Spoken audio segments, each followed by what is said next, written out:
So here we are discussing the second category of kingdom Monera. We have discussed about Archaebacteria. Now we are going to the Eubacteria. From the name itself you can easily understand. Eu means true, right? True bacteria. So this category contain the true bacteria. Archaebacteria which contain the primitive bacteria. Now the Eubacteria which contain the true bacteria. Here in this you can see that all type of the true bacteria, for example cyanobacteria, right, and other bacteria are also coming here, right. So here we can entirely divide this Eubacteria into two category, which is autotrophic bacteria and heterotrophic bacteria, right. So these are having, if you are checking their cell structure, you can see that they have a rigid cell wall which is made up of peptidoglycan, and if it is motile then you can see the flagella also present in that, right. So the flagellum singular, flagella the plural, right. So if it is both side you can see that flagella, right, as a cluster of flagella you can see that, a single flagella you can see that up to the bacteria it will vary, right. So these bacteria are the actual true bacteria, right. If it is motile it contain flagellum and they are having a rigid cell wall which is made up of peptidoglycan, right. Now what are the main examples? We discussed that mainly cyanobacteria are coming under here, and some other like Rhizobium, Nostoc, Anabaena, right. There are so many other bacteria are also coming here. Cyanobacteria is otherwise known as the blue-green algae.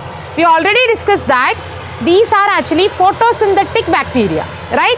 So here you can see that these bacteria mostly unicellular form you can see that, and they can be in colony, right. In colonial forms maybe you can see that, even filamentous forms like a filament, that also you can see that, right. So these bacteria, whatever the Eubacteria, you can see in unicellular form, the single cellular one, and as a colony you can see that, and in the form of a filament, that also you can see that, right. We told that these forms, photosynthetic form, photosynthetic bacteria actually mainly the cyanobacteria, right.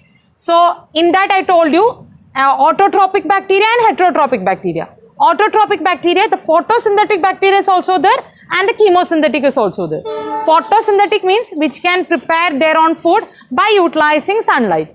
Chemosynthetic bacteria, they are utilizing chemical energy for their production of that food, not sunlight, right. So light energy they are not using, they are using chemical energy. So mainly the photosynthetic bacteria, they are actually the cyanobacteria, right.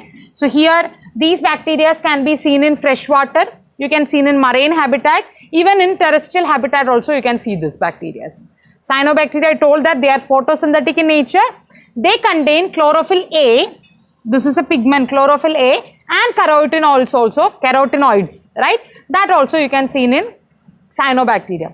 Cyanobacteria otherwise known as the blue-green algae, right. So some of the examples of cyanobacteria you can see that Nostoc and Anabaena, right. You can see in the picture, right. So here this is the Nostoc and Anabaena. You can see that there is a specialized structure is there. You look at this is a filamentous bacteria, Nostoc and Anabaena, right. In that you can see that there is a specialized cell which is known as a heterocyst and which is having the capacity to fix atmospheric nitrogen. No other cells are there. Why no other cells is not having that? Every cell, if it is a bacteria, every cell can fix atmospheric nitrogen. But not every cell is actually fixing that atmospheric nitrogen. Because there is a specialty, these atmospheric nitrogen fixation, they need an enzyme called a nitrogenase. That nitrogenase enzyme will be deactivated in the presence of oxygen, right. So we already told that for photosynthesis, obviously they need that. Now after photosynthesis they will produce oxygen, and that oxygen will deactivate the nitrogenase enzyme. So in every cell they cannot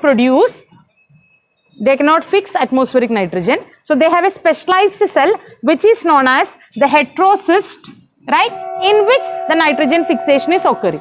So in the picture you can clearly see that a specialized cell which is known as the heterocyst in which the nitrogen fixation is there. So again we are going to that Eubacteria, right. They are actually unicellular, colonial form, filamentous form, you can see that they are having rigid cell wall is there. If it is motile, they are having flagellum is also there, right. And you can see in that freshwater, marine and terrestrial habitat you can see that. The main examples of that Eubacteria, we can say that photosynthetic Eubacteria, autotrophs are also there and heterotrophs are also there. Autotrophs mein you can see that photosynthetic bacteria is also there, Chemosynthetic bacteria is also there. Photosynthetic bacteria, mainly they are cyanobacteria. Cyanobacteria, they have the capacity to fix atmospheric nitrogen also, some of them, and the examples are Nostoc and Anobina, right? Nostoc and Anobina, these are the two varieties. There are some others also which is included in the cyanobacteria. They have the capacity to fix atmospheric nitrogen. For the atmospheric nitrogen fixation, they have a heterocyst specialized cell, because in other cells, right, after photosynthesis, the production of oxygen will be there. That oxygen will deactivate the nitrogenase enzyme in that. So that's why it cannot fix in every cell. There is a specialized cell. I hope it is clear for you, right? Now the chemosynthetic bacteria. We told that autotropic, that now autotrophs are there, photosynthetic. Photosynthetic we have finished. Now we are moving to the chemosynthetic bacteria. Chemosynthetic bacteria, the difference is that they will utilize that inorganic substance. They will oxidize the inorganic substance such as nitrate, ammonia, etc. Right, and they will produce their own energy. Maybe you have learned that nitrogen cycle, in that Nitrosomonas, Nitrobacter, right?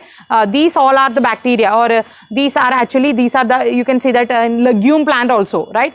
So you can see that that's actually coming under in the heterotrophic bacteria.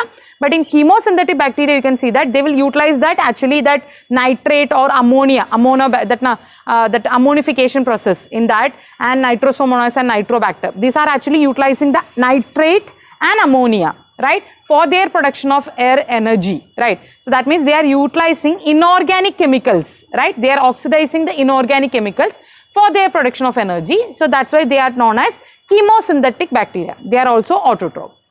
The other group, that this major group of bacteria are coming under heterotrophic bacteria. Here you can see that most abundant form of bacteria, most of them are heterotroph. Very few are, you can say that, autotrophs are there. And in this heterotrophs you can see that most of them are decomposers, right. So most of the heterotrophic bacteria are decomposers, right. So they will feed on dead and decaying matter and they will absorb their energy, right. And here some of the heterotrophic bacteria, you can see that they are really helpful for the production of curd. Lactobacillus, which is a heterotrophic bacteria, which is helpful for the production of curd, and they can be even helpful for the production of antibiotic, and even production fixation of atmospheric nitrogen in legume plants, right, like that Rhizobium. Rhizobium is actually helping for the nitrogen fixation in legume plants, pea plants, right. So pea variety, that's actually called a legume. In that actually Rhizobium bacteria is there, which is helpful for the nitrogen fixation, right. And here in heterotrophic bacteria, you can see so many varieties of pathogens are there, which cause diseases such as cholera, typhoid, in citrus canker, tetanus, right. So there are so many in animals also, in plants also, they will be pathogenic in nature, right. These are the actually main type of bacteria. Again I am going through once again Kingdom Monera, Archaebacteria and Eubacteria. Archaebacteria, the primitive varieties. In that we have learned halophiles, thermoacidophiles and methanogens, right. In Eubacteria, the true bacteria, mainly we have divided into autotrophic and heterotrophic. Autotrophic we have learned about photosynthetic, right. So that's actually the cyanobacteria, and chemosynthetic like ammonium fixing bacteria, nitrate utilizing bacteria, like that, right. Then heterotrophic bacteria. Heterotrophic bacteria actually different category, mainly they are decomposers. In that actually which is helpful for the curd production, nitrogen fixation in legumes, and all varieties are coming. And here the heterotrophic bacteria, main important pathogens are also coming, which cause diseases in both plants and animals. The last category of that actually Kingdom Monera, which is called the Mycoplasma, right. This is also included in Kingdom Monera. Mycoplasma actually the simplest prokaryotes. We can say that they are the simplest prokaryotes. They are otherwise known as PPLO, pleuropneumonia like organism. They are the very simplest form, right. And these are actually mostly disease causing organisms, right. They can even actually survive without oxygen, and they don't have any cell wall. They are actually lack cell wall, and they can even survive without oxygen also, right.